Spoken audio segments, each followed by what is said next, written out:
이런 재난사들 보면서 현장에서 듣는 생생한 목소리가 얼마나 소중한지 다시 한 번 더 느낍니다. 정치하시는 분, 다수의 분들이 현장으로 달려가지만 막상 가는 곳은 본인이 쉽게 접근할 수 있는 곳, 편한 곳을 골려서 갈 때가 많습니다. 이번 이재명 대표님 수해 현장 일정을 보니 길이 끊겨 차가 들어갈 수 없어 실종자 수색에도 애를 먹었던 지역인 예천군 효자면 백선리로 산사태로 집이 5채가 전소되었으며 사망자가 5분이나 발생한 지역입니다. 현장에서 보면 마을 전체가 없어졌다고 해도 과언이 아닌 지역입니다. 예천군에서 가장 피해가 심한 지역 중 한 곳이자 접근하기도 힘든 이곳을 대표님이 직접 장소를 정하셨다는 말씀 듣고 놀랐습니다. 그런데 지금 정부는 재난 대응과 대책 마련, 이재민들을 지원하는 데 많은 부분에서 미덥지 못합니다. 있으나마나한 대통령은 하나마나한 소리를 하고 있습니다. 재난 앞에서 국가가 없고 국민들이 각자 도생하도록 내버려 두어서는 안 됩니다. 그렇게 되지 않도록 민주당이 나서야 합니다. 끝까지 책임지고 꼼꼼하게 챙기는 국민 속의 민주당이 되어야겠습니다. 우리 경북 민주당도 곳곳에서 도민들을 만나고 필요한 역할을 찾아서 하겠습니다. 오송에서 충북에서 경북에서 전국에서 큰 난리가 났습니다. 이 큰 난리가 나는데 대통령이 이렇게 이야기합니다. 이권 카르텔을 혁파해서 그 돈으로 재난 수습을 하겠다 이렇게 이야기하는데 정말 황당무계한 이야기입니다. 뭔가 이권 카르텔 때문에 호우가 났고 극한호우가 생겼고 산사태가 생긴 건가요? 있지도 않은 엉뚱한 소리 하지 마시고 제가 오늘 한번 정리하겠습니다. 이렇게 재난이 날 때는 재난을 대비한 예산들이 있습니다. 행안부의 재난 대비 예산이 1,500억이 있고 농림축산식품부에 2,000억이 있습니다. 그리고 산림청에 200억이 있고 각 부처에 4,000억이 있습니다. 그리고 제가 기재위원인데요. 기재위에는 예산, 예비비라고 4조 6천억을 만들어 놓고 이 중에 재난용으로 2조 8천억이 준비되어 있습니다. 그리고 행안부에는 재난안전관리특교라고 해서 1조가 준비되어 있습니다. 그런데 무슨 통계도 잡히지 않는 황당무계한 이권 카르텔을 잡아서 그 돈으로 재난을 지원하겠다고요? 말도 안 되는 엉뚱한 소리 제가 지적하면서 기재부 그리고 행안부 그리고 농림축산부 산림청 곳곳에 있는 이 재난예비비와 재난특교로 빠르게 지원해서 수습하고 안전책을 만들어야 된다 이렇게 대안을 제시하도록 하겠습니다. 저희 박광원 원내대표님과 국회에서 빨리 상임위들을 열어서 재난 예비비들을 만들어내도록 하겠다 말씀드리겠습니다. 이런 와중에 국힘이 대통령 심기만 보고 있습니다. 김기현 대표는 오송 그 험한 사고 지역에 가서 이러니까 대통령이 화가 나시죠 라고 심기옹호를 하고 있습니다. 이게 여당 대표가 할 이야기인가요? 그런 자리에서 정진석 의원은 박수 한번 쳐주시죠 라는 말을 2번이나 했습니다. 있을 수 없는 일입니다. 국힘의 최고위원이라고 하는 김병민 최고위원은 김건희 여사의 명품 쇼핑을 나서서 방어하는 변명들을 놓고 있는데 지금 그 사람들이 해야 될 이야기입니까? 대구시장은 이 와중에 골프를 치러 가서 내가 뭘 잘못했는데 라며 떼를 쓰고 있습니다. 골프 치다가 돌아왔다는데요. 왜 돌아왔냐면 하도 폭우가 내려서 거기서 골프 안 된다고 해서 돌아왔다고 합니다.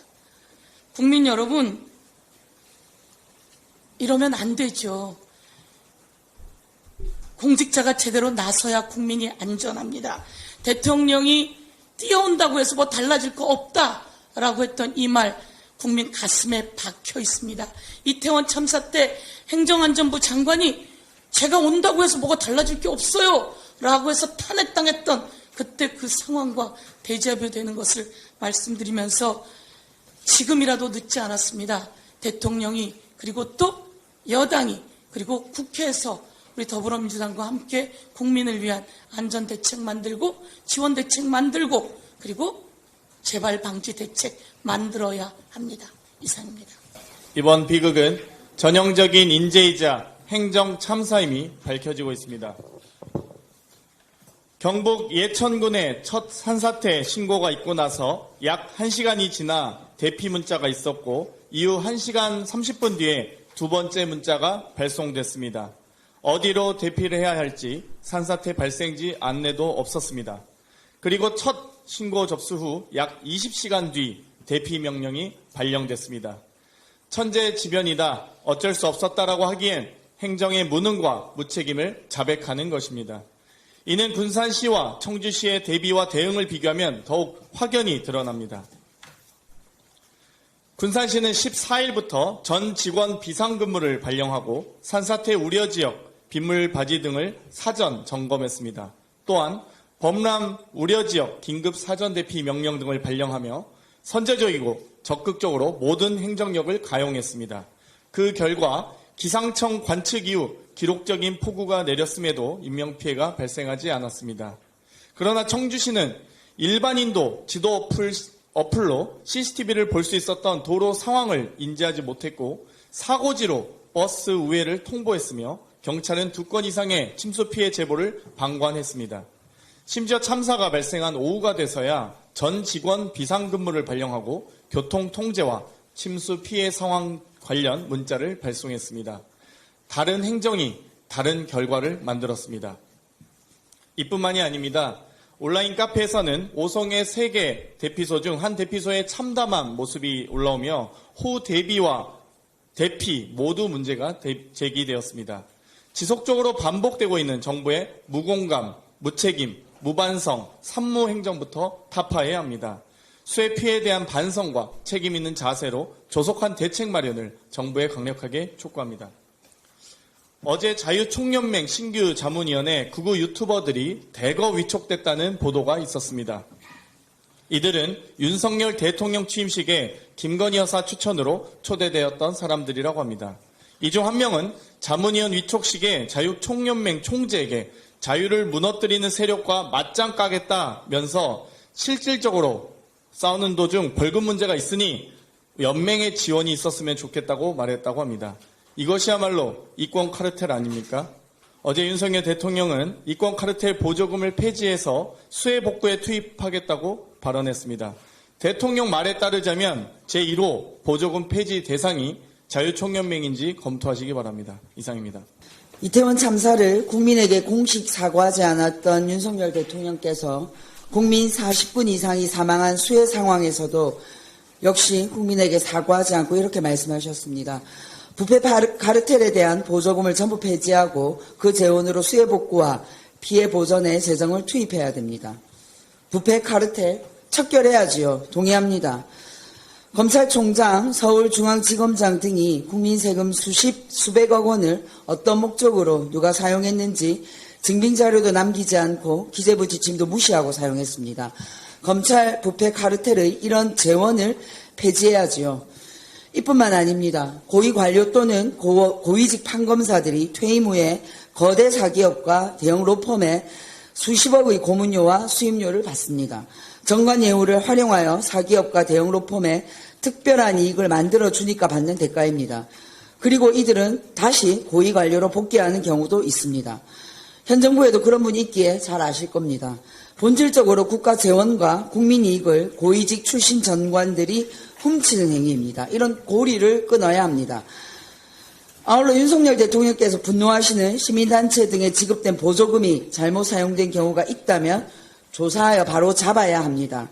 하지만 형벌 권력을 가진 검찰의 부패 카르텔과 오블리제를 실천해야 할 고위직들의 전관예우 카르텔을 척결하지 않고 진행되는 나머지 부패 카르텔 척결은 설득력이 없을 것입니다.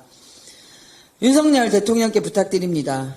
지금은 대통령이 부패 카르텔 척결 운운하며 국가적 재난의 초점을 흐릴 때가 아닙니다. 부패 카르텔 세력이 아무리 미워도 부패 카르텔 세력이 이번 수해 예방 대책을 방해했다고 보기는 어려운 것 같습니다. 그리고 앞으로 부패 카르텔 세력의 특활비, 고액 수임료, 보조금 등을 빼앗아서 재원을 마련한다 해도 시급한 이번 수해 복구 비용과 피해 보전금으로 바로 사용할 수는 없을 것 같습니다. 그러므로 윤석열 대통령님, 국민적 분노를 다른 곳으로 돌리려는 정치적 노력은 포기하시고 특별재난지역 선정을 잘하시고 국력을 모아 피해 복구에 집중해 주시기 바랍니다. 해외 순방 중에 한국에서 수해로 인한 사망자가 발생했는데도 불구하고 조기 귀국하지 않으시고 전쟁 중인 우크라이나에 먼저 가서 우크라이나 국민을 먼저 위로하신 것, 국민의 내리에 오래 남을 것입니다. 대통령께서 사과하지 않는 성격이라는 것을 잘 알기에 사과를 요구하진 않겠습니다. 다만 지금은 한국 국민의 아픔에 진심으로 공감해 주시기 바랍니다. 민주당은 국민 속 곁에서 수해 복구와 지원에 최선의 노력을 다하겠습니다. 지금 민생과 경제가 매우 어렵습니다. 민생 경제 위기에 재난 위기까지 겹쳐서 우리 국민들이 겪는 고통이 너무 큽니다. 경제 회복과 재난 대비 또는 피해 회복을 동시에 추진하는 방법이 있습니다. 지금 저희가 어제 전북에서도 본 사실이고 오늘도 아마 보게 될 텐데 이제는 기존 방식의 또 기존 수준의 방제 시설로는 이 재난에 대응할 수가 없습니다. 기후위기에 대응하는 지금보다는 훨씬 더 높은 수준의 방제 시설이 필요하고 방제 대책이 필요합니다.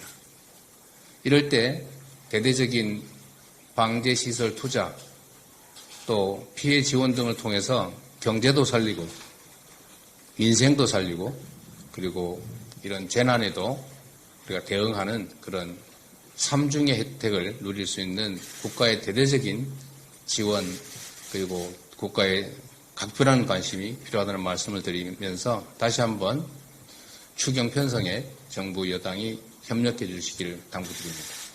이상입니다.